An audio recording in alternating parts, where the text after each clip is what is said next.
দর্শক, কোরবানির পশু বেচাকেনার খবর এবং খামারের খবর জানাবো এবার।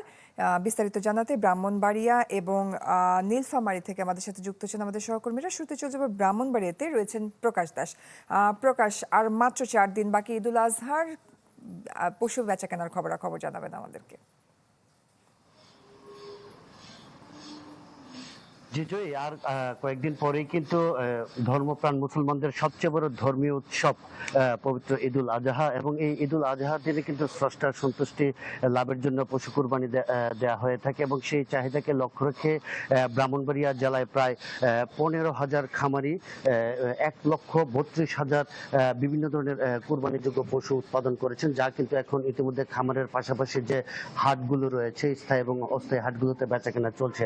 যেহেতু আর মাত্র 4 দিন সময় বাকি রয়েছে, জেলার যে শহরের পাশাপাশি গ্রামাঞ্চলের যে প্রায় 118টি হাট রয়েছে স্থায়ী অস্থায়ী মিলে, সেখানে কিন্তু এই গরু বেচাকেনা চলছে, এবং আমরা বেশ কয়েকদিন ঘুরে যেটা দেখেছি, এখন কিন্তু বেচাকেনা পুরোপুরিভাবে জমে ওঠেনি। তবে ক্রেতারা যারা আসছেন তারা কিন্তু দাম তারা কিন্তু দেখে নিচ্ছেন, এবং ধারণা করা হচ্ছে যে কুরবানির হয়তোবা 2 থেকে 3 দিন আগে কিন্তু পশুর হাট পুরোপুরিভাবে জমে উঠবে। এবং ভীম লিকুইড এক ধোয়াতেই তেল চর্বি সব পরিষ্কার মাত্র 50 টাকায়। দামের কথা যদি বলি, দাম কিন্তু এখনো সহনীয় পর্যায়ে রয়েছে। দাম, গরুর দাম কিন্তু অনেক বেশি বা কমও হচ্ছে না। তবে এই দামের নির্ণয়টা কিন্তু পশু হাটের শেষ ভাগে হয়ে থাকে, আসলে খামারিদের ভাগ্যে কি থাকে। তবে আমরা খামারিদের সাথে কথা বলেছিলাম, তারা বলছেন যে গতবারের তুলনায় কিন্তু তাদের এই বছর গোখাদ্যের দাম বাড়ার কারণে গরু বা পশু উৎপাদনের যে খরচ সেটি কিন্তু বেড়েছে। আরেকটি বিষয় হচ্ছে, যেহেতু ব্রাহ্মণবাড়িয়া সীমান্তবর্তী জেলা, তো এই সীমান্ত দিয়ে কিন্তু ভারতীয় গরু অবৈধভাবে প্রবেশের একটি সংখ্যাও কিন্তু তাদের মধ্যে রয়েছে। তারা বলছেন যদি কোনো কারণে ভারতীয় গরু আসে তাহলে কিন্তু তারা আর্থিকভাবে ক্ষতির মুখে পড়বেন। যদিও জেলা প্রাণী সম্পদ কর্মকর্তা জানিয়েছেন তারা কিন্তু খামারিদের স্বার্থ রক্ষা করার জন্য ইতিমধ্যে বিজিবি এবং জেলা প্রশাসকের সাথে আলোচনা করেছেন, এবং তাদের পক্ষ থেকে আশ্বস্ত করা হয়েছে যে ভারতীয় গরু যাতে কোনোভাবে প্রবেশ করতে না পারে সেজন্য কিন্তু সীমান্তে তাদের করা নজরদারি থাকবে। এছাড়াও প্রাণী সম্পদ কর্মকর্তা জানিয়েছেন যে প্রতিটি হাটে কিন্তু ভেটেরিনারি টিম থাকবে, যারা গরুর স্বাস্থ্য পরীক্ষা করে গরুর স্বাস্থ্য নিশ্চিত করবে। এছাড়া পুলিশের পক্ষ থেকে জানানো হয়েছে যে জাল টাকা ছড়াছড়ি যেন না হয়, সেক্ষেত্রে হাটে কড়া নজরদারি থাকবে। জয়ী।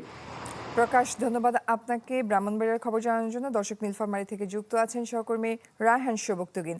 রায়হান, কোরবানির পশু বেচাকেনা কেমন জমে উঠেছে জানাবেন। প্রথমে যে অংশটুকুতে বলতে চাই যে গরু যে শুধুমাত্র হাটেই বিক্রি হচ্ছে তা না, আসলে এরকম খামার, আমরা একটি খামারে নীলফামারীর ডোমারে একটি খামারের সামনে থেকে কথা বলছি।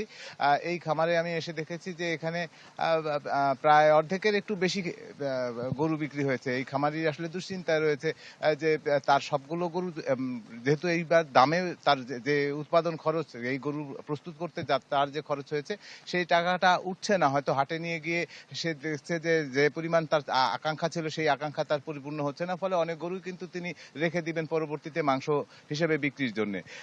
আমরা যেটুকু জেনেছি, নীলফামারী জেলায় আসলে 82,000 গরু প্রস্তুত করেছে আগামী 3 দিন পরে যে কোরবানি, সেই কোরবানিতে জন্য খামারিরা।